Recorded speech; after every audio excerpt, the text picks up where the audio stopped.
കോട്ടയത്ത് ചിത്രം തെളിഞ്ഞു. ബി.ജെ.പിയും കോട്ടയം ലോക്സഭാ സീറ്റ് വേണ്ടെന്ന് വെച്ചതോടെ മുഖ്യധാര രാഷ്ട്രീയ പാർട്ടികളൊന്നും മത്സര രംഗത്തുണ്ടാവില്ല. കേരളത്തിലെ 3 പ്രാദേശിക പാർട്ടികളുടെ മത്സരം കൊണ്ട് ശ്രദ്ധ നേടുകയാണ് അങ്ങനെ ഇത്തവണ കോട്ടയം ലോക്സഭാ മണ്ഡലം. കേരള കോൺഗ്രസിലെ മാണി ജോസഫ് ഗ്രൂപ്പുകൾ തമ്മിലുള്ള ഏറ്റുമുട്ടൽ കൊണ്ട് ആദ്യം തന്നെ ശ്രദ്ധേയമായ കോട്ടയത്ത് എൻ.ഡി.എ മുന്നണിക്ക് വേണ്ടി ബി.ഡി.ജെ.എസും കൂടി വരുന്നതോടെയാണ് സംസ്ഥാനം ഏറ്റവും കൂടുതൽ ഉറ്റുനോക്കുന്ന കോട്ടയത്തെ ലോക്സഭാ മത്സരം തികച്ചും പ്രാദേശികം കൂടിയാകുന്നത്. വോട്ട് നൽകിയ ജനങ്ങളെയും പ്രചരണം നയിച്ച മുന്നണിയെയും വഞ്ചിച്ചുകൊണ്ട് ഇടതുപക്ഷത്തോടൊപ്പം ചേർന്ന മാണി ഗ്രൂപ്പ് സ്ഥാനാർത്ഥിക്ക് തിരിച്ചടി നൽകാൻ കഴിഞ്ഞില്ലെങ്കിൽ ജോസഫ് ഗ്രൂപ്പ് മാത്രമല്ല UDF തന്നെ മധ്യ കേരളത്തിൽ തകരും. അതുകൊണ്ട് തന്നെ ലോക്സഭാ തെരഞ്ഞെടുപ്പിനെ അത്യന്തം വാശിയോടുകൂടിയാണ് ഇരു കേരള കോൺഗ്രസുകളും നേരിടാൻ ഒരുങ്ങുന്നത്. ചുമരെഴുത്തിലെ തർക്കം മുതൽ നവമാധ്യമങ്ങളിൽ നടക്കുന്ന പരസ്പര ചെളിവാരിയെറിയലുകളും വെല്ലുവിളികളും വരെ ആ വാശി നമുക്ക് കാണാവുന്നതാണ്. തെരഞ്ഞെടുപ്പ് പ്രഖ്യാപിക്കുന്നതിന് എത്രയോ മുൻപേ തന്നെ സ്ഥാനാർത്ഥി ചിത്രങ്ങൾ നൽകി പ്രവർത്തനങ്ങൾ കൊഴുപ്പിച്ച ഒരേ ഒരു മണ്ഡലം കേരളത്തിൽ കോട്ടയമാണ്.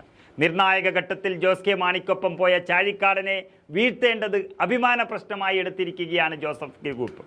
അതുകൊണ്ട് തന്നെയാണ് പാർട്ടിയിലെ ക്ലീൻ ഇമേജുകാരൻ ഫ്രാൻസിസ് ജോർജിനെ തന്നെ മത്സരിപ്പിക്കാനുള്ള തീരുമാനത്തിലേക്ക് ജോസഫ് ഗ്രൂപ്പ് എത്തിയത്.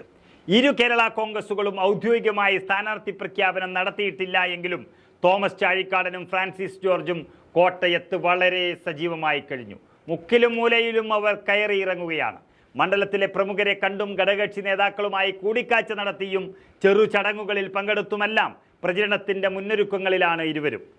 ഇരു കേരള കോൺഗ്രസുകളും തമ്മിൽ നേരിട്ടുള്ള മത്സരത്തെ ത്രികോണ മത്സരമാക്കി മാറ്റാനാവുമെന്ന പ്രതീക്ഷയിലാണ് കേരളത്തിൽ മാത്രം സ്വാധീനമുള്ള മൂന്നാമത്തെ പാർട്ടിയായ BDJS കോട്ടയത്തേക്ക് ഇറങ്ങാൻ തീരുമാനിച്ചത്. കഴിഞ്ഞ തവണ NDA സ്ഥാനാർത്ഥിയായിരുന്ന PC തോമസ് നേടിയ 1.5 ലക്ഷത്തിലേറെ വോട്ടാണ് കോട്ടയത്തേക്ക് കണ്ണുവെക്കാൻ BDJSനെ പ്രേരിപ്പിച്ചത്. പാർട്ടിയുടെ അധ്യക്ഷനും SNDP യോഗം നേതാവുമായ തുഷാർ വെള്ളാപ്പള്ളി തന്നെ കോട്ടയത്ത് മത്സരിക്കുമെന്ന ധാരണയിൽ മുന്നൊരുക്കങ്ങൾ സജീവമാക്കിയിരിക്കുകയാണ് BDJSുകാർ. കഴിഞ്ഞ ദിവസം BJP അധ്യക്ഷൻ നടത്തിയ പദയാത്രയിൽ സജീവമായി പങ്കെടുത്ത തുഷാറും മത്സരിക്കുമെന്ന സൂചന തന്നെയാണ് പ്രവർത്തകർക്ക് നൽകിയിരിക്കുന്നത്. SNDPക്ക് ശക്തമായ സ്വാധീനമുള്ള മണ്ഡലത്തിൽ പരമ്പരാഗത ഈഴവ വോട്ടുകളിൽ ഭിന്നതയുണ്ടാകാൻ തുഷാറിൻ്റെ സ്ഥാനാർത്ഥിത്വം കാരണമാകുമെന്ന ചിന്ത ആശങ്കയായും പ്രതീക്ഷയായും LDFും UDFും പങ്കുവയ്ക്കുന്നുണ്ട്.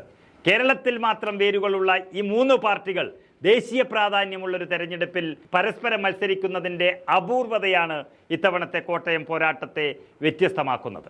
ഏതായാലും അനിൽ ആന്റണിയെ കൊണ്ടുവന്ന് കോട്ടയത്തെ മത്സരം ഒരു ക്രൈസ്തവ പോരാട്ടമാക്കാമെന്നൊരാശയം BJP ഉപേക്ഷിച്ചതും ഹൈന്ദവ വോട്ടുകൾ ലക്ഷ്യം വെച്ചുകൊണ്ടാണ്. പക്ഷേ കേരള കോൺഗ്രസിനെ പണ്ടു മുതൽക്ക് തന്നെ സ്വീകരിച്ചിരിക്കുന്ന കോട്ടയത്തെ NSS വോട്ടർമാരെല്ലാം ഏത് കേരള കോൺഗ്രസിനെ തിരഞ്ഞെടുക്കുമെന്നാണ് കണ്ടറിയേണ്ടത്. അങ്ങനെ വരുമ്പോൾ കേരളത്തെ മുടിക്കുന്ന പിണറായി വിജയൻ്റെ സഹവാസവും മാണി സാറിൻ്റെ ആശയങ്ങളെയും ആഗ്രഹങ്ങളെയും ത്യജിച്ചു മറുകണ്ഠം ചാടിയതും ഫ്രാൻസിസ് ജോർജിൻ്റെ തകർപ്പൻ ഇമേജുമൊക്കെ ജോസ് കെ മാണിയെ തുറിച്ചു നോക്കുകയാണ്.